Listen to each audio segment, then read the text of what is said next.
കാട്ടുമായിട്ട് മരം എല്ലാം വെട്ടി ചീന്നിട്ട് വീട്ടിൽ പോയിട്ടാണ് അരിപ്പയോ മഴ വെട്ടാർക്ക്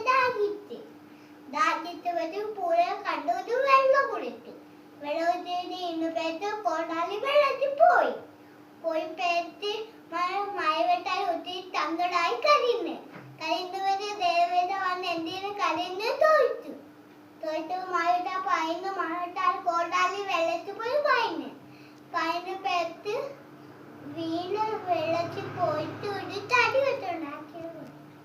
ഇനി വെള്ളി കൊടാല ഏതാ സ്വർണ്ണ കൊടാലായിട്ട് വന്നപ്പോ അതല്ലാതെ മഴവിട്ടാ പയന്ന് ഇനി വെള്ളി കൊടാലായിട്ട് വന്നപ്പോ അതല്ലാതെ മഴവിട്ടാ പയന്ന് ഇനി വീട് വെള്ളത്തിൽ പോയിട്ട് ഒരു തടി വെച്ചുണ്ടാക്കിയത് കൊടാലായിട്ട് വന്നപ്പോ അതാണ്